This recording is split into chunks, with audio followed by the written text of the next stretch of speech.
আসসালামু আলাইকুম সকলকে। আশা করি সকলে ভালো আছে এবং যে যেখানে আছো সুস্থ আছো। তো আজকে আমরা আবারও চলে আসলাম আমাদের ন্যারেশনের যে দ্বিতীয় পার্ট অর্থাৎ প্যাসেজ ন্যারেশন নিয়ে। এবং গত ক্লাসে মূলত আমরা ন্যারেশনের ফার্স্ট পার্ট অর্থাৎ শুধুমাত্র ন্যারেশনের যে রুলসগুলো এবং সেন্টেন্স হিসেবে যে ন্যারেশনগুলো আসে সেগুলোর রুলস দেখেছিলাম। বাট আমাদের তো এইচএসসিতে আসে মূলত প্যাসেজ ন্যারেশন।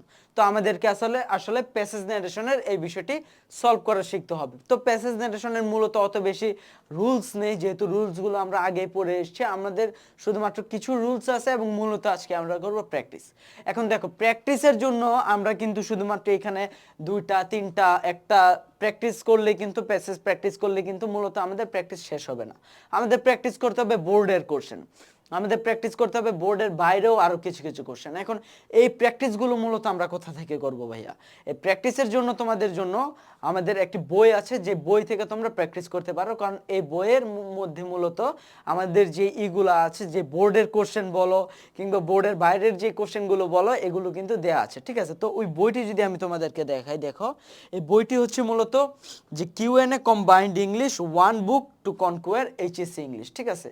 বইয়ের নামও কনকুয়ার এবং আসলেও তুমি এটা কনকিউর করতে পারবে। কারণ এই ক্ষেত্রে মূলত আমাদের দেখো, এক্ষেত্রে যেই ন্যারেশনের যে অংশটাতে যদি যাই, এটা মূলত একটি প্র্যাকটিস বুক হিসাবে মনে করো স্বনামধন্য, ঠিক আছে? যেমন আমাদের দেখো 293 পৃষ্ঠায় আমাদের আছে কি ন্যারেশন। তো আমরা যদি 293 পৃষ্ঠায় যাই, দেখো এই ক্ষেত্রে কিন্তু আমাদের মূলত এই যে দেখো, এখান থেকে মূলত আমাদের বোর্ডের যে কোশ্চেনগুলো আছে, এই বোর্ডের প্র্যাকটিস দেওয়া আছে। দেখো বোর্ডের মোর প্র্যাকটিস, আরও প্র্যাকটিস। দেখো আমাদের কিন্তু এই একটার মধ্যেই দেখো শুধুমাত্র ন্যারেশনের প্রায় 70টার মতো এই ক্ষেত্রে আমাদের প্র্যাকটিস দেওয়া আছে এবং এগুলা কিন্তু অ্যান্সার সহ। তো আশা করি যদি তোমরা এই বইয়ের থেকে এইগুলো যদি প্র্যাকটিস করো, ঠিক আছে, তো তোমাদের জন্য কিন্তু এটা অনেক সহজ হবে। এই বইগুলো তোমরা নীলক্ষেতে পেয়ে যাবা কিংবা আমাদের অনলাইন থেকে তোমরা অর্ডার করতে পারবা। এবং এই বইটার ক্ষেত্রে যদি তোমরা প্রোমো কোড ইউজ করো আমার নাম দিয়ে, যেমন EIFAT, ঠিক আছে, এই প্রোমো কোডটি ইউজ করো, তাহলে কিন্তু তোমরা অবশ্যই একটি বিশেষ ছাড় পেয়ে যাবা, ঠিক আছে? তো আশা করি যে তোমরা যদি ভালো লাগে তাহলে এটি নিতে পারো, ঠিক আছে? আমি তোমাদেরকে অ্যাসিওর করছি যে এটার মধ্যে ভালো প্র্যাকটিস দেওয়া আছে। তো চলো আমরা মূলত আমাদের মূল পড়াশোনায় ফিরে যাই। দেখো এই ক্ষেত্রে প্যাসেজ ন্যারেশনের ক্ষেত্রে আমাদের মূলত প্যাসেজ ন্যারেশনটা কি? প্যাসেজ ন্যারেশনটা হচ্ছে, ধরো একজন ব্যক্তি আরেকজন ব্যক্তিকে অনেকগুলো লাইন কথা বলেছে বা তাদের মধ্যে মূলত কথোপকথন হয়েছে। যেমন ধরো আমার মধ্যে, ধরো এর মধ্যে এবং বি এর মধ্যে অনেকগুলো কথা হয়েছে, ঠিক আছে? এবং এই কথাগুলো আবার বি গিয়ে কি কাকে বললো? বি গিয়ে বললো সি কে, ঠিক আছে? এই যে বি সি কে মূলত এ এবং বি এর মাঝের যে কথাটা বললো, অনেকগুলো লাইন, যে এর মধ্যে কিছু এ বলেছিল বি কে, কিছু বি বলেছিল এ কে, এইটাই হচ্ছে মূলত আমাদের প্যাসেজ ন্যারেশন, যেখানে মূলত একটা লাইন থাকে না, প্যাসেজের মতো কয়েকটা লাইন থাকে এই ক্ষেত্রে, ঠিক আছে? তো আমরা দেখি এই ক্ষেত্রে আমাদের কি রুলস আছে।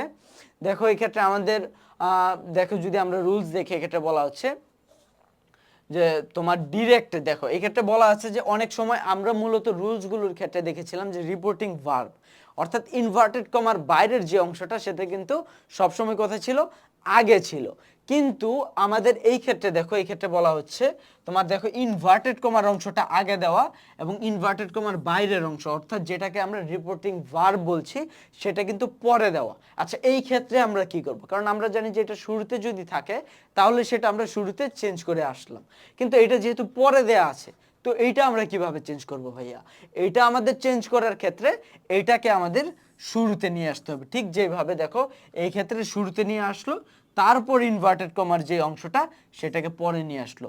এবং আরেকটা বিষয় কিন্তু এই ক্ষেত্রে খেয়াল করার মতো আছে, তোমরা খেয়াল করেছো কিনা জানি না, সেটা হচ্ছে দেখো আমরা জানি যে এই ক্ষেত্রে কিন্তু আস্কড থাকতো না, এই ক্ষেত্রে থাকতো কি টোল্ড দ্য বয় বা সেড টু দ্য বয়, কিন্তু এই ক্ষেত্রে কিন্তু লিটারালি আমাদের আস্কড দেয়া আছে। তো যেহেতু আস্কড দেয়াই আছে, এর জন্য কিন্তু আমাদের আবার আলাদা করে এই ক্ষেত্রে আবার অন্য কিছু দিতে হবে না, আস্কড থাকলেও আস্কডই থাকবে, ঠিক আছে? এই হচ্ছে বিষয়।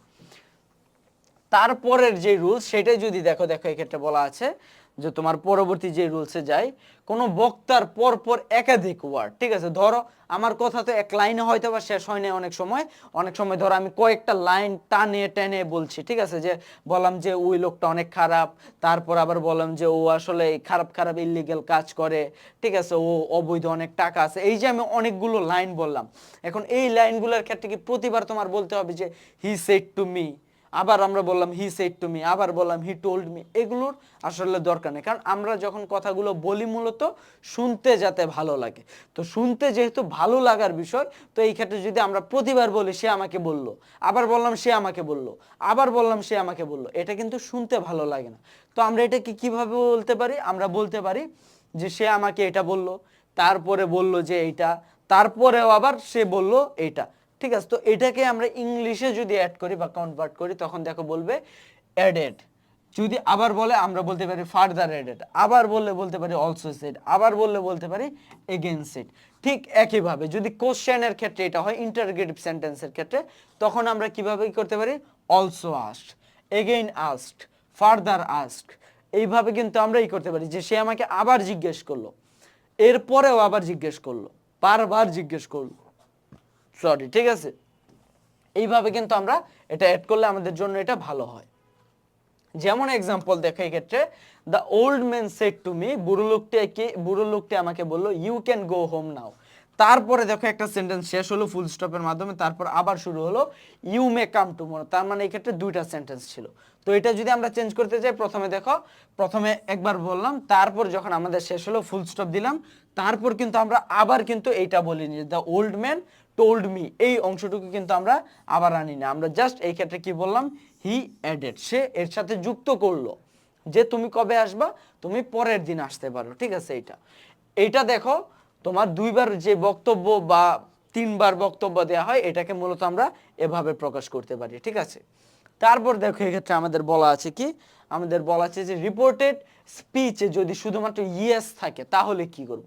শুধুমাত্র ইয়েস আছে, যেমন দেখো এক্ষেত্রে বলা হচ্ছে Rajiv said to me have you finished the work, তুমি কি তোমার কাজ শেষ করেছো? আই সেড ইয়েস, শুধুমাত্র এক্ষেত্রে ইয়েস আছে। তো এই ক্ষেত্রে আমরা ইয়েস এর পরিবর্তে কি ব্যবহার করব? ইয়েস এর পরিবর্তে আমরা ব্যবহার করব ইন দা অ্যাফার্মেটিভ। ঠিক আছে, অ্যাফার্মেটিভ, আমরা জাস্ট এটা এড করব। আর নেগেটিভের ক্ষেত্রে আমরা কি ইউজ করব? যদি নো থাকে তাহলে শুধুমাত্র আমরা ইউজ করব, সেটা হচ্ছে তোমার কি, দেখো যদি নেগেটিভের ক্ষেত্রে এই পাশে আছে, আচ্ছা নেগেটিভের ক্ষেত্রে দেখো থাকলে কি ইউজ করব আমরা? Replied in the negative. আর এই ক্ষেত্রে আমরা বলবো রিপ্লাইড ইন দা অ্যাফার্মেটিভ। সহজ বিষয়। তবে এটার আমরা আরেকটা চেঞ্জও করতে পারি, যেটা হচ্ছে, যেমন ধরো আমরা দুইভাবে কিন্তু কথা বললাম যে আচ্ছা আমাদের টিচার কি ইংলিশ ন্যারেশনের ক্লাস নিয়েছিল, এটার আমরা দুইটা অ্যান্সার বলতে পারি। কিভাবে? আমরা বলতে পারি যে হ্যাঁ, শুধুমাত্র এটা, আবার বলতে পারি নিয়েছিল। তার মানে কি, দেখো এক ক্ষেত্রে আমি শুধুমাত্র বললাম যে হ্যাঁ, আরেক ক্ষেত্রে বলতে পারি যে নিয়েছিল, এটাও বলতে পারি। আবার বলতে পারি কি, হ্যাঁ নিয়েছিল, এইভাবেও বলতে পারি। এখন দেখো যদি শুধুমাত্র হ্যাঁ বলে, সেই ক্ষেত্রে আমরা কি বলতে পারি? দেখো Rajiv asked me if I had finished the work, I said এর পরিবর্তে বললাম আই সেড বা আই রিপ্লাইড। কি বললাম? দেখো রিপ্লাইড ইন দ্য অ্যাফার্মেটিভ। এটা বললাম কি, যে আমি বললাম যে হ্যাঁ। আবার এটাকে আরেকভাবে কিভাবে চেঞ্জ করা যায়? ভার্ব দিয়ে, যে নিয়েছিল সেটাকে যদি আমরা প্রকাশ করি তাহলে কি বলবো? I said that. দেখো আই সেড যতটুকু ছিল অতটুকু, ইনভার্টেড কমার পরিবর্তে কি আসলো? দ্যাট আসলো। এবং তারপর কি আসলো? দেখো সাবজেক্টকে, সাবজেক্ট যেহেতু আমি, আই, এবং এই জায়গায় ভার্বটা কি ছিল? মেইন ভার্বটা তোমার ছিল হ্যাড। ঠিক আছে, হ্যাড। এই ক্ষেত্রে তুমি শুধুমাত্র হ্যাডও দিতে পারো বা সম্পূর্ণ সেন্টেন্সটাও দিতে পারো, যে I said that I had finish the work. এটাও তোমার শুনতে ভালো লাগে, যে আমি নিয়েছি। ঠিক আছে, এটা যে তুমি কি তোমার ক্লাস নিয়েছো? আমি নিয়েছি। বা বলতে পারতাম যে হ্যাঁ, এটাও। আর যদি দেখো শুধুমাত্র ইয়েস না, ইয়েসের সাথে অন্য বক্তব্য থাকে, তাহলে কি হবে? ইয়েসের সাথে যদি কোনো বক্তব্য থাকে, যেমন দেখো এক্ষেত্রে বললো কি, Asif said to Nazrul have you complete your assignment? Yes I will submit it tomorrow. Yes এর পরে দেখো আবার কি বললো? I will submit it tomorrow said Nazrul. Nazrul কি বললো? যে হ্যাঁ আমি শেষ করব, হ্যাঁ আমি শেষ করেছি এবং এটা আমি কালকে জমা দিব। এখন এইটাকে কিভাবে চেঞ্জ করলে, দেখো প্রথমটুকু যেইভাবে যাওয়া গেল এটা আমরা বলবো না, কারণ এটা অলরেডি আমরা কিভাবে ইন্টারোগেটিভ সেন্টেন্স হয় এটা আমরা বলে এসেছি। তো দেখো এক্ষেত্রে ইয়েস এর পরিবর্তে কি দিল? Nazrul replied in the affirmative. ঠিক আছে, এইটুকুকে আমরা একটি সেন্টেন্স হিসেবে রাখলাম। ঠিক আছে, তারপর দেখো আবার যেহেতু সে বললো, এর জন্য আমরা কি অ্যাড করতে পারি? অ্যান্ড সেড বলতে পারি, বা অ্যান্ড অ্যাডেড দ্যাট এটাও বলতে পারতাম। ঠিক আছে, অ্যান্ড অ্যাডেড দ্যাট এটাও আমরা বলতে পারতাম। অ্যান্ড অ্যাডেড দ্যাট, কি অ্যাডেড করলো? দ্যাট তোমার এই যে সেন্টেন্সটা আছে যে I will submit it tomorrow, তো এটা কি হবে, আই এর পরিবর্তে হবে হি বা নজরুল, উইলের পরিবর্তে হবে উড, সাবমিট তো সাবমিট, আর টুমোরোর পরিবর্তে হবে কি দ্য নেক্সট ডে। এইভাবেও চেঞ্জ করতে পারি, ঠিক আছে। জাস্ট আমরা রিপ্লাইড ইন দ্য অ্যাফার্মেটিভ দিব ইয়েস এর পরিবর্তে, আর কিছু এইটার যে এটা হচ্ছে যাদের একটু ইংলিশ একটু অ্যাডভান্স আছো তারা এটা দিতে পারে, আর যারা অ্যাডভান্স না বেসিক তারা শুধুমাত্র ইয়েস থাকলে রিপ্লাইড ইন দ্য অ্যাফার্মেটিভ দিবা, আর যে বাকি অংশ থাকবে ওই বাকি অংশ অনুসারে চেঞ্জ করবা, যেভাবে নর্মালি চেঞ্জ করো সেইভাবে। তারপর দেখো আমাদের বলা হচ্ছে তোমার পরবর্তীতে যে ডিরেক্ট স্পিচে স্যার থাকলে কি হয়। আমরা কিন্তু অলরেডি বলে আসছি কি স্যার থাকলে রেসপেক্টফুলি, আর কিছু দেওয়ার দরকার নেই। এই ক্ষেত্রে তুমি দেখো অ্যাড্রেসিং অ্যাজ স্যার দিতে পারো, বাট তুমি যদি শুধুমাত্র দাও, যেহেতু স্যার আছে স্যারের পরিবর্তে যদি শুধু তুমি দাও যে রেসপেক্টফুলি, তাহলেও কিন্তু তোমার কোনো সমস্যা হবে না, ঠিক আছে। তারপর দেখো এই ক্ষেত্রে যেমন আমাদের এক্সাম্পল দেওয়া আছে কি the officer said to the manager sir I need 1 day leave, তো এই ক্ষেত্রে কি বললো, the officer told the manager respectfully, স্যারের পরিবর্তে রেসপেক্টফুলি, ইনভার্টেড কমার পরিবর্তে দ্যাট, আর বাকি যেভাবে থাকার কথা সেইভাবে আছে, ঠিক আছে। তারপর দেখো রিপোর্টেড স্পিচ, রিপোর্টেড স্পিচে যদি কাউকে অ্যাড্রেস করা হয় তাহলে কি হবে, অ্যাড্রেসিং এস, যেটা আমরা বলেছিলাম যে তোমার কি দিতে হবে, যেহেতু ফ্রেন্ডস আছে তাহলে দেখো এই দেখো অ্যাড্রেসিং দ্য শেওয়ার্ড কিং, তো অ্যাড্রেসিং এটা কি হবে হিম, এটার পরিবর্তে হিম, তাহলে কি হবে অ্যাড্রেসিং এক্ষেত্রে হিম, যে ফ্রেন্ডস বলছে তো সে বলছে কারে, তোমার ফ্রেন্ডসদেরকে বলছে, এই জন্য কি হবে them, addressing them as friends the king, বা আমরা এই ক্ষেত্রে বলতে পারতাম হি, এটা হবে হি asked if they were hungry, তারপর এই যে এই অংশটা আমাদের বসাতে হবে, যেটা কিন্তু আমরা আরো ভালো করে এক্সপ্লেনেশন কোথায় করেছি বলো, যখন আমরা ইন্টারোগেটিভ সেন্টেন্সের ট্রান্সফরমেশনটা বা ন্যারেশনটা পড়েছিলাম তখন। তারপর দেখো আমাদের বলা হচ্ছে রিপোর্টেড স্পিচে যদি Allah, by Jove, by God, by my life এগুলা থাকে তাহলে কি হবে, তোমার swearing by Allah, swearing by Jove, swearing by God, swearing by my life, এগুলা তোমার বসাতে হয়, ঠিক আছে। যেমন by Allah he replied, he swearing by Allah, ঠিক আছে, বাই আল্লাহ আছে, এটা আমরা কি করব, বাইয়ের পরিবর্তে তোমার বাইয়ের আগে কি লাগাবো, সোয়ারিং, সোয়ারিং বাই আল্লাহ, তারপর যেভাবে হি রিপ্লাইড, ইনভার্টেড কমার পরিবর্তে দ্যাট, তারপর আইটা কি হবে, কি অনুযায়ী চেঞ্জ হবে, সাবজেক্ট অনুযায়ী হি বসালো, তারপর উইল হবে উড, আর তারপর যেভাবে আছে সেভাবে থাকবে, ঠিক আছে। আচ্ছা, তারপর 6 নাম্বার রুলসে দেখো কি বলা, 8 নাম্বার রুলসে বলা হচ্ছে ইনভার্টেড কমার বাইরে রিপোর্টিং ভার্বে যুক্ত ফ্রেজ এর অতিরিক্ত অংশ প্রেজেন্ট পার্টিসিপল ফ্রেজ থাকলে তোমার কি হয়, ইনডাইরেক্ট স্পিচে তোমার প্রেজেন্ট পার্টিসিপল ফ্রেজ সেন্টেন্সের শুরুতে বসে। আচ্ছা, কি বোঝানো হয়েছে দেখো, দেখো ইনভার্টেড কমার যে বাইরের অংশটা আছে ওই বাইরের অংশে একটা ফ্রেজ থাকবে, ওই ফ্রেজটা হচ্ছে তোমার পার্টিসিপল ফ্রেজ। ইনভার্টেড কমার বাইরের অংশে আছে একটা ফ্রেজ থাকবে, যে ফ্রেজটা পার্টিসিপল ফ্রেজ, মানে পার্টিসিপল ওয়ার্ড দ্বারা শুরু হয়েছে, ওইটাকে আমরা কি করব, ওইটাকে আমরা শুরুতে আনব। এই হচ্ছে বিষয়, আর কোনো রুলস এখানে নাই, বাকি যা যেভাবে থাকার সেভাবে আছে।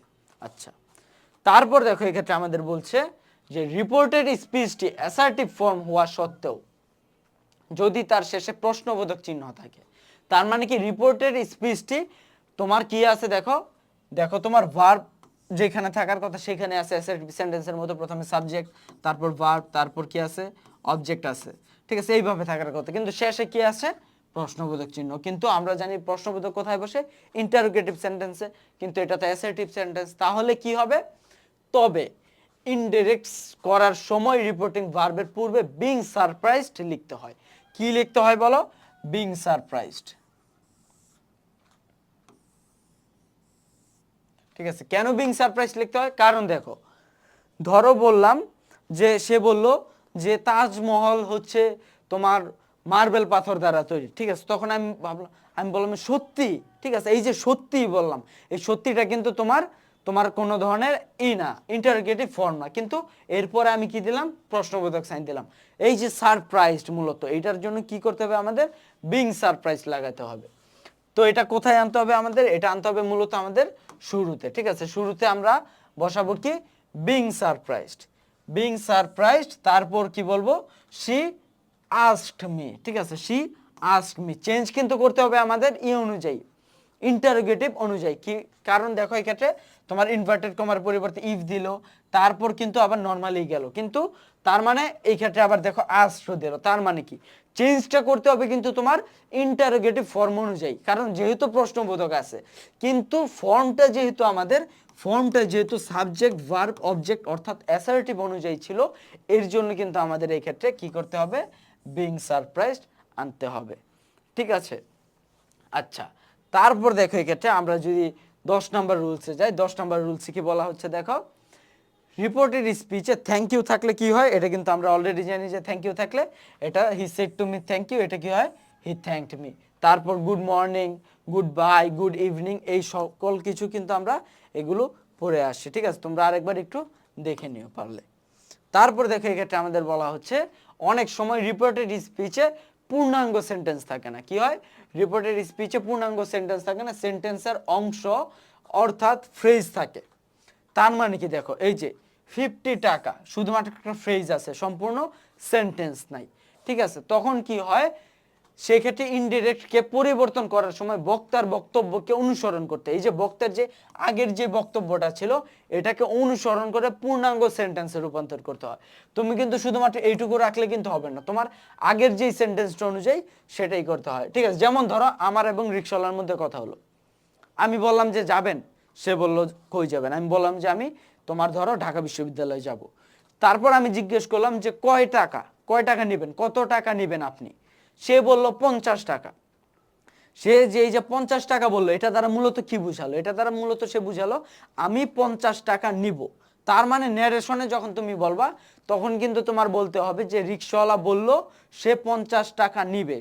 তুমি যদি শুধুমাত্র বলো যে রিক্সাওয়ালা বলল 50 টাকা, তাহলে কিন্তু তোমার ন্যারেশন ঠিক হবে না। ঠিক আছে, ঠিক একইভাবে দেখো, you have carried me a long way, how much pay you, তুমি আমাকে অনেকটুকু পথ নিয়ে এসেছো, তোমাকে কত টাকা দিব। I said to the rickshaw puller, আমি রিক্সা পুলারকে বললাম, রিক্সা পুলার কি বললো, 50 টাকা। ঠিক আছে, তারপর আমি বললাম এনিথিং ইজ অল রাইট, যেইটাই হোক ঠিক আছে। তো আমি এটাকে কিভাবে বলবো দেখো, I said to the rickshaw puller, এটা কি হবে, প্রথমে দেখো I told the rickshaw puller, you have এর পরিবর্তে হবে had carried me a long way. তারপর কিন্তু কোশ্চেন করছে, এই জন্য কিন্তু আমার কি করতে হবে, অ্যান্ড এগেইন আস্কড কারে, আস্কড দ্য রিক্সা পুলার, কি জিজ্ঞেস করলাম, how much I should pay you. ঠিক আছে, আমার তোমাকে কত টাকা দেওয়া উচিত, আমার তোমাকে হাউ মাচ পে ইউ, এটা কিভাবে হবে, how much I should pay you, how much I should pay him. ঠিক আছে, তারপর দেখো বলতেছে এই ক্ষেত্রে I further asked him if, ঠিক আছে, এটা যেহেতু আমি জিজ্ঞেস করেছি, ঠিক আছে, কে জিজ্ঞেস করলো, আমি জিজ্ঞেস করলাম, এটা রিক্সাওয়ালা বলেনি, রিক্সাওয়ালাকে আমি বললাম যে তোমাকে কত টাকা দিব, তুমি আমাকে অনেক দূর নিয়ে আসছো, 50 টাকা, আমি জিজ্ঞেস করলাম। তার মানে কি, এটা যদি শুধুমাত্র বলি যে 50 টাকা হবে না, আই ফার্দার আস্কড, যেহেতু আমি আবার তাকে জিজ্ঞেস করেছি এই জন্য কি করব, আই ফার্দার আস্কড হিম। এইটা যেহেতু আমাদের দেখো তোমার এই ক্ষেত্রে যেহেতু WH কোনো কোশ্চেন না, এই জন্য আমাদের ইফ বসাতে হবে, ইফ 50 টাকা উড ডু, ইফ 50 টাকা উড ডু, এটা বা আমি দিতে পারতাম কি, ইফ আই শুড পে হিম 50 টাকা, শর্টকাটে লিখলাম। ঠিক আছে, এটা আমি লিখলাম ইফ আই শুড পে হিম 50 টাকা, যেহেতু এই সেন্টেন্স অনুযায়ী এটাকে আমি এই সেন্টেন্সে ফলো করলাম। ঠিক আছে, তারপর দেখো বললো কি, হি replied that anything was all right. ঠিক আছে, তারপর দেখো আমাদের বলা হচ্ছে 14 নম্বর রুলসে যে অনেক সময় ডিরেক্ট স্পিচে বক্তা বা শ্রোতার উল্লেখ থাকে না। তার মানে কি, কে কাকে বললে এগুলো উল্লেখ থাকে না, তখন আমরা কি করব, দ্য স্পিকার বলবো। ঠিক আছে, এটা জাস্ট আমরা দ্য স্পিকার বলবো, এই অংশটুকুর আমাদের দরকার নেই। ঠিক আছে, দ্য স্পিকার। আর যদি দেখো কোশ্চেন করে, তখন তো আমাদের করতে হবে, একটা অবজেক্ট লাগবে, সেই ক্ষেত্রে কিন্তু আবার আমরা এটা দেব। যদি অ্যাসার্টিভ সেন্টেন্স হয়, যে ক্ষেত্রে আমাদের অবজেক্টের প্রয়োজন নাই সব ক্ষেত্রে, সেই ক্ষেত্রে আমরা দ্য স্পিকার দিব। আর যদি আমাদের কোশ্চেন করতে হয় যে আসলে কে কাকে কোশ্চেন করলো, are you coming to my house, yes I will come tomorrow evening, এক্ষেত্রে কে কাকে কোশ্চেন করলো কিছুই নেই। তো দেখো এক্ষেত্রে আমরা বলবো দ্য স্পিকার একজনকে, আরেকজনকে বললাম কি, the speaker asked the person spoken to, এটা দিব আমরা। ঠিক আছে, তোমার কি হবে, এটা কি হবে, the listener, the speaker asked the listener, এটা আমরা দিয়ে দিব জাস্ট, ঠিক আছে, the listener, the listener, the speaker asked the listener, যেহেতু অক্সিলারি দ্বারা শুরু হয়েছে এই জন্য আমরা দিব ইফ, ইফ কি হবে, if he was coming to his house that day বা দ্য নেক্সট ডে, ঠিক আছে, এইভাবে। তো তারপর দেখো আমাদের 15 নম্বর যে রুলস সেটাই বলা হচ্ছে, যদি ডাইরেক্ট স্পিচে রিপোর্টিং ভার্ব ক্রাইড, মাটার, রিপ্লাইড, আস্কড, ঠিক আছে, ইত্যাদি থাকে, তবে ইনডাইরেক্ট করার সময় কি হবে, উক্ত রিপোর্টিং ভার্বগুলোর কোনো পরিবর্তন হয় না, ঠিক আছে। তার মানে কি দেখো, তোমার ডিরেক্ট স্পিচে রিপোর্টিং ভার্বে ক্রাইড, মাটার্ড, রিপ্লাইড, আস্কড ইত্যাদি অলরেডি থাকে, যেটা কিন্তু আমি তোমাদেরকে শুরুতে বলেছিলাম যে এই ক্লাসের যে তোমার আমরা জানি যে কোশ্চেন করলে আস্কড থাকে, কিন্তু শুরুতে ওই জায়গায় আস্কড দেয়া ছিল, তো শুরুতে যেহেতু আস্ক দেয়া ছিল ওই জন্য আর চেঞ্জ হবে না। ঠিক একইভাবে রিপ্লাইডের ক্ষেত্রেও, তারপর তোমার মাটার্ডের ক্ষেত্রেও, ক্রাইডের ক্ষেত্রেও একই বিষয়। 16 নম্বর রুলসে কি বলা হচ্ছে, 16 নম্বর রুলসে বলা হচ্ছে সেন্টেন্সের প্রথমে প্রোনাউন এবং পরে নাউন থাকলে প্রোনাউনের পরিবর্তে নাউন লেখাটাই শ্রেয়, ঠিক আছে। তার মানে দেখো সেন্টেন্সের শুরুতে যদি প্রোনাউন থাকে এবং পরে নাউন থাকে তাহলে প্রোনাউনের পরিবর্তে, আচ্ছা এগুলা ওই রকম কিছু না, আমরা এগুলো প্র্যাকটিস করার ক্ষেত্রে দেখব। দেখো আমাদের প্রথম যে প্র্যাকটিসটা আছে এই ক্ষেত্রে দেখো আমাদের শুরুতেই যদি যাই, once I asked a sweet little girl what is your mother's name. তো আমরা প্রথমে এই একটা সেন্টেন্সকে আমরা চেঞ্জ করি, ঠিক আছে, যেহেতু এই একটা সেন্টেন্স ছিল, ঠিক আছে, এই ক্ষেত্রে আমাদের ইনভার্টেড কমাটা এই ক্ষেত্রে শেষ হয়েছে। তো দেখো এই ক্ষেত্রে আমরা কি হবে, once I asked a little girl, দেখো আস্কড অলরেডি আছে, চেঞ্জ হবে না, once I asked a little girl, এই ক্ষেত্রে কোনো চেঞ্জ নাই। What is your mother's name, তো এই ক্ষেত্রে দেখো আমাদের এই যে হোয়াট, এটা দ্বারা যেহেতু শুরু হয়েছে মানে WH কোশ্চেন দ্বারা, এই জন্য এই ক্ষেত্রে কোনো কিছু আলাদা কনজাংশন বসবে না, এই ক্ষেত্রে হোয়াট বসবে। তারপর দেখো আমাদের কি আসবে, প্রথমে আসবে সাবজেক্ট, এখন ইউর আছে, ইউর মাদার, তার মানে সেকেন্ড পারসন, কার সেকেন্ড পারসন কোন অনুযায়ী, অবজেক্ট অনুযায়ী, তাহলে কার মাদার, তোমার হলো এই লিটল গার্লের মাদার, তো আমরা বলতে পারবো লিটল গার্লস মাদার বা বলতে পারবো হার মাদার্স নেম, ঠিক আছে। প্রথমে আমরা আনলাম কি ইউর মাদার্স, এর পরিবর্তে ইউরের পরিবর্তে আমরা কি আনলাম, হার, হার, তারপর যা আছে তাই, হার মাদার্স নেম, আর তারপর আমাদের সাবজেক্টের পরে কি হবে, আমাদের ভার্ব ইজ আছে, তার মানে প্রেজেন্ট ইনডিফিনিট হবে কি পাস্ট ইনডিফিনিট ওয়াজ, এইটুকু আমাদের প্রথম লাইন গেল। এখন দ্বিতীয় লাইনে যদি আমরা যাই, she replied cleverly I know my mother's name but I won't tell you, তার মানে পরের লাইন সে বললো, পরের লাইনে কি বললো দেখো, শি রিপ্লাইড ক্লেভারলি, যা আছে তাই, শি রিপ্লাইড ক্লেভারলি, তারপর দেখো I know my mother's name but I won't tell you that, তার মানে এটা কোন সেন্টেন্সে, এটা হচ্ছে অ্যাসার্টিভ সেন্টেন্স, ঠিক আছে, অ্যাসার্টিভ সেন্টেন্স আছে যেহেতু, তো ইনভার্টেড কমার পরিবর্তে কি বসবে, দ্যাট। তারপর কি হবে, এই যে আই আছে, এই ক্ষেত্রে আই দ্বারা মূলত কারে বোঝাচ্ছে, তোমার আই যেহেতু ফার্স্ট পারসন চেঞ্জ হবে কি অনুযায়ী, সাবজেক্ট অনুযায়ী, এই সাবজেক্ট অনুযায়ী কি আছে, শি, এই জন্য আমরা এই ক্ষেত্রে কি আনলাম, শি।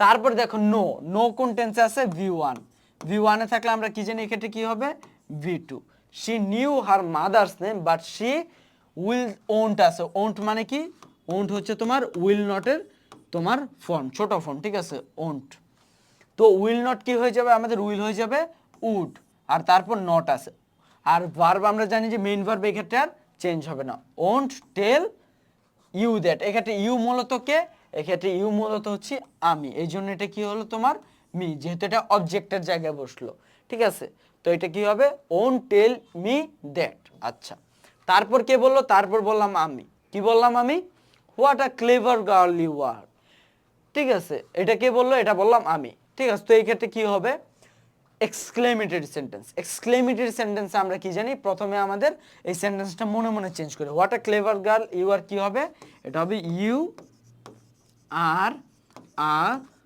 ভেরি ক্লেভার গার্ল, ঠিক আছে, you are a very clever girl, এটা আমরা মনে মনে চেঞ্জ করে নিব, ঠিক আছে, এটা ধরো বললো, তো যেহেতু এক্সক্লেমেটরি সেন্টেন্স আমি জাস্ট বলবো আই এক্সক্লেমড, ঠিক আছে, আই এক্সক্লেমড, এক্ষেত্রে উইথ ওয়ান্ডার দিতে পারি, এটা দেওয়ার বিশেষ প্রয়োজন নাই, ঠিক আছে, আই এক্সক্লেমড, তারপর ইনভার্টেড কমার পরিবর্তে দ্যাট, তারপর দেখো এটাকে যদি আমি চেঞ্জ করি, দেখো এটা কোন পার্সন আছে, সেকেন্ড পার্সন, সেকেন্ড পার্সন অনুযায়ী কার অনুযায়ী চেঞ্জ হয়, অবজেক্ট অনুযায়ী, তাহলে এই ক্ষেত্রে অবজেক্টটা কে? অবজেক্টটা হচ্ছে মেয়েটা। তাহলে কি হবে? ইউ হবে শি। আর আর আছে যেহেতু প্রেজেন্ট ইনডেফিনিট, কি হবে? Past indefinite, she was. আর তারপর যা আছে তা, was a very clever girl. গেল। তারপর দেখো সে কি বললো, I don't tell my mother's name to anybody whom I don't know. She spoke with an air of confidence. সে কনফিডেন্সের সাথে এটা বললো। তো আমি প্রথমে কি আনবো? এই অংশটুকু আমি প্রথমে শুরুতে আনবো, কারণ আমি রুলস অনুযায়ী কি জানি? আমি রুলস অনুযায়ী এটা জানি যে যদি তোমার রিপোর্টিং ভার্বটা, অর্থাৎ যেটা ইনভার্টেড কমার বাইরে, সেটা যদি শেষেও থাকে কিংবা নাও থাকে, সেটা আমাকে শুরুতে আনতে হবে। She spoke with an air of confidence. তারপর দেখো যেহেতু অ্যাসার্টিভ সেন্টেন্স, ইনভার্টেড কমার পরিবর্তে কি হবে? দ্যাট। তারপর আমি কি বললাম? I don't tell my mother's name to anybody whom I don't know. ঠিক আছে, she spoke with an air of confidence that she didn't. ঠিক আছে, don't কি হয়ে যাবে? don't হয়ে যাবে didn't। তারপর দেখো tell her mother's name to anybody whom, তারপর আবার দেখো এই don't কি হয়ে যাবে? do আছে তোমার প্রেজেন্ট ইনডিফিনিটে, এটা কি হয়ে যাবে? did হয়ে যাবে। ঠিক আছে, এই গেল আমাদের একটা বিষয়। ঠিক আছে, তো আশা করি দেখো এটা বুঝতে পারছো। তারপরের ইসে যদি আমরা যাই, পরের ইসে কি আছে দেখো? পরের ইসে আমাদের মূলত আছে a fruit seller set. A fruit seller set কি? Which fruits would you need? I have apple from Australia, oranges from Darjeeling, grapes from Kashmir, etcetera. তার মানে এই দুইটা সেন্টেন্স একসাথে ফ্রুট সেলার বললো। তো প্রথম সেন্টেন্সে কি করলো? সে কোশ্চেন জিজ্ঞেস করলো। তো আমরা প্রথমে কি বলবো? এ fruit seller asked the customer. যেহেতু জিজ্ঞেস করলো, আস্ক দ্য কাস্টমার, যেহেতু এক্ষেত্রে আমাদের হুইচ আছে WH, এই জন্য আমরা আলাদা কোনো কনজাংশন আনবো না ইনভার্টেডের পরিবর্তে। Which the fruit seller ask the customer which. তারপর দেখো এক্ষেত্রে কি করলো আমাদের? তারপর দেখো এক্ষেত্রে আছে তোমার কি হবে? প্রথমে আসবে সাবজেক্ট। ঠিক আছে, এটা তো হুইচ ফ্রুট একসাথে আসেই। তারপর দেখো আনতে হবে আমাদের কি? সাবজেক্ট। সাবজেক্ট কি আছে? ইউ। ইউ কি অনুযায়ী চেঞ্জ হয় আমরা জানি? ইউ চেঞ্জ হয় তোমার অবজেক্ট অনুযায়ী। এখন এই ক্ষেত্রে মূলত অবজেক্টটা দেয়া নাই, কিন্তু এই ক্ষেত্রে অবজেক্টটা মূলত কে? অবজেক্টটা মূলত হচ্ছে এই যে কাস্টমার। তো এই কাস্টমারের পরিবর্তে আমরা দিব হি, বা এই ক্ষেত্রে আমরা ব্রেকেট দিয়ে দিতে পারি সি, মানে customer. He would need. Which fruits would কি হবে?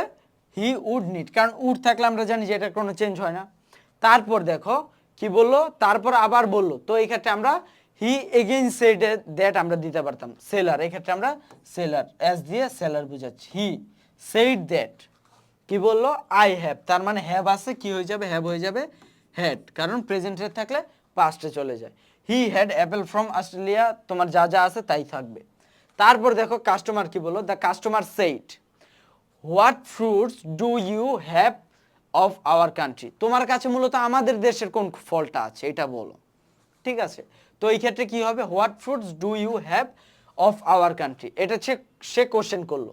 তো কি হবে? The customer asked, the customer asked the fruit seller. এই ক্ষেত্রে আমরা মূলত দিব the fruit seller. The fruit seller what fruits. এক্ষেত্রে মূলত আমাদের কি আছে দেখো? হোয়াট ফ্রুটস আছে। তারপর আমাদের আনতে হবে কি? Subject. What fruits the seller had. কি কারণ কি? ওই ক্ষেত্রে কি আছে আমাদের দেখো? ডু ইউ হ্যাভ, এই যে হ্যাভ আছে। হ্যাভটা কি হবে? আমরা কিন্তু এই ডু এর পরিবর্তে ডিড দিব না, কারণ এটা এই ডু ডিড ডাজ এগুলো কিন্তু উঠে যায় যখন আমরা কি করি? তোমার ইন্টারোগেটিভ থেকে যখন আমরা তোমার অ্যাসার্টিভে করি, তখন কিন্তু এই ডু ডিড ডাজ কিন্তু আমাদের উঠে যায়। এই জন্য মেইন ভার্বটা কি? হ্যাভ। এই হ্যাভটা কি হয়ে যাবে? The fruit seller had of our country. Of our country, এক্ষেত্রে আওয়ারটাকে আমরা কিন্তু তোমার দেয়ার বলবো। ঠিক আছে, আওয়ারও রাখতে পারি, বাট এক্ষেত্রে দেয়ার দিলে বেশি ভালো হয়। কারণ কি? এক্ষেত্রে মূলত কিন্তু কথা আমার সাথে হচ্ছে না যে আমি আওয়ার বললাম, এক্ষেত্রে দুইটা আলাদা ব্যক্তির কথা বলা হচ্ছে, এই জন্য আমরা দেয়ার বললেই বেশি ভালো। তারপর দেখো the seller said that he had coconut guava, sorry আমি কোশ্চেনে যাই। দেখো বললো yes I have coconuts guava jackfruits etcetera. ঠিক আছে, তার মানে এই ক্ষেত্রে আমরা কি বলবো? The seller replied in the affirmative. এই ক্ষেত্রে কিন্তু দেয় নেই। ঠিক আছে, এই ক্ষেত্রে কি বললো? সে ডিরেক্ট অ্যান্সারে চলে গেছে, কিন্তু এই ক্ষেত্রে আমাদের দেওয়া উচিত ছিল কি? ইয়েসের পরিবর্তে the fruit seller said, the fruit seller replied, replied in the affirmative. ঠিক আছে, এইভাবে আমরা দিলাম the fruit seller replied in the affirmative. তারপর তোমার কি বললো, তারপর তোমার বললো অ্যান্ড সেড দ্যাট, আমরা দিতে পারতাম and said that he had coconut, guava, Jack fruits etcetera. তারপর দেখো কে আবার বললো, দ্য কাস্টমার বললো। কাস্টমার কি বললো, I want 1 KG of guava as it will be substitute of Australian apple. সে মূলত আসলে একজন দেশপ্রেমিক, এই জন্য আর কি সে বিদেশি কোনো ফল না নিয়ে দেশীয় ফুল নিয়ে আছে, ঠিক আছে। এই ক্ষেত্রে দেখো দ্য কাস্টমার কি বলবো, দ্য কাস্টমার রিপ্লাইড দ্যাট বা দ্য কাস্টমার সেইড দ্যাট। তাহলে কি হবে, আই আছে, আইটা কি অনুযায়ী চেঞ্জ হবে, সাবজেক্ট অনুযায়ী, মানে দ্য কাস্টমার অনুযায়ী। তারপরে এক্ষেত্রে ওয়ান্ট আছে যেটা, এটা কি হয়ে যাবে ওয়ান্টেড, অর্থাৎ V1 ছিল এই ক্ষেত্রে, এটা হয়ে যাবে V2 তে। Wanted 1 KG of guava as, এই ক্ষেত্রে দেখো উইল আছে, উইল কি হয়ে যাবে, উইল হয়ে যাবে would, would be the substitute of 1 KG Australian apple, ঠিক আছে। তো দেখো এই ছিল মূলত আমাদের ন্যারেশন, ঠিক আছে। আশা করি তোমরা এই ন্যারেশনগুলো বুঝতে পেরেছো। কারণ দেখো আমরা প্যাসেজ ন্যারেশন হলেও কিন্তু আমরা মূলত কিভাবে করেছি, আমরা কিন্তু দেখো একটা সেন্টেন্স ভাগ করে করেছি, এবং প্রথমে তোমরা কিন্তু এইভাবে ভাগ করেই পড়ার চেষ্টা করবে, ঠিক আছে। কারণ এতে তোমাদের আসলে প্যাসেজ ন্যারেশন মনে হবে না, বরং মনে হবে সেন্টেন্স ন্যারেশন, ঠিক আছে। এবং সাবজেক্ট অবজেক্ট না থাকলে কিভাবে বের করতে হয় সেগুলোও বলেছি, ইয়েস নো থাকলে কিভাবে কি করতে হয় সেগুলো আমরা বলেছি, ঠিক আছে। তো আমরা যদি ন্যারেশনটাকে রিক্যাপ করি, বা আমরা যদি ন্যারেশনটাকে সামারি করি, তাহলে আমরা কি কি পড়েছি দেখো। আমরা ন্যারেশনে পড়েছি যে আসলে তোমার ন্যারেশন কি, কত প্রকার, কোনটা রিপোর্টিং স্পিচ, কোনটা রিপোর্টিং ভার্ব, কোনটা ডিরেক্ট স্পিচ, কোনটা ডিরেক্ট ভার্ব, কোনটা ডিরেক্ট, তারপর কোনটা ইনডিরেক্ট। তারপর আমরা পড়েছি যে আসলে আমরা তোমার টেন্স কিভাবে চেঞ্জ করতে হয়। তারপর আমরা পড়েছি কিভাবে পার্সন চেঞ্জ করতে হয়। তারপর আমরা কি করেছি দেখো, আমরা টেন্সের যদি চেঞ্জের কথাটা বলি তাহলে কিভাবে টেন্স করেছি, আমরা এটা তোমাদের দেখতে হবে সিকোয়েন্স অফ টেন্স, ঠিক আছে। তারপর যদি আমি বলি যে আসলে আমরা পার্সনটা কিভাবে চেঞ্জ করি, পার্সন বলেছি যে তোমার পার্সনটা ফার্স্ট যদি পার্সন হয় তাহলে হবে সাবজেক্ট অনুযায়ী, সেকেন্ড পার্সন হলে অবজেক্ট অনুযায়ী, থার্ড পার্সন হলে নো চেঞ্জ। তারপর আমরা 5 ধরনের যে সেন্টেন্স তোমার কি কি আছে, তোমার assertive sentence, interrogative sentence, exclamatory sentence, তোমার অপটেটিভ সেন্টেন্স, আর একটা যে সেন্টেন্স আছে, সরি আমার এই ক্ষেত্রে তোমার মনে নেই যে কোন সেন্টেন্সটা, এই সেন্টেন্সগুলো কিন্তু আমরা চেঞ্জ করেছি, ঠিক আছে। তোমার এগুলো চেঞ্জ করার পরে তারপরে আমরা তোমার আসলাম প্যাসেজ ন্যারেশনে। প্যাসেজ ন্যারেশনে এসে আমরা কিন্তু প্যাসেজ ন্যারেশনের আরো কিছু রুলস আমরা একটু দেখলাম, এবং সর্বোপরি আমরা প্যাসেজ ন্যারেশনের কথা এই কিছু প্রবলেম সলভ করলাম, ঠিক আছে। তো আশা করি মূলত এই বিষয়গুলো কিন্তু তোমরা একটু বুঝতে পেরেছো এবং তোমাদের কাছে সহজতর হয়েছে। এবং প্রথমত আমি যেভাবে বলবো যে তোমরা এগুলো একটু তোমরা স্ট্রাকচারগুলো বের করে তারপর প্র্যাকটিস করো, কারণ শুরুতে যাদের একদম বেসিক দুর্বল তাদের কিন্তু এভাবে শেষ হবে না। তো তোমরা প্রথমে কি করবা, তোমরা স্ট্রাকচারগুলো অ্যান্সার না বের করে স্ট্রাকচার বের করে তোমরা অ্যান্সার লেখার ট্রাই করো, এবং তারপর তোমরা কি করবা, ওই অ্যান্সারটা মিলিয়ে নিবা, ঠিক আছে। তো এই পর্যন্ত ছিল মূলত আমাদের ন্যারেশনের ক্লাস। তো সকলের জন্য শুভকামনা, আসসালামু আলাইকুম।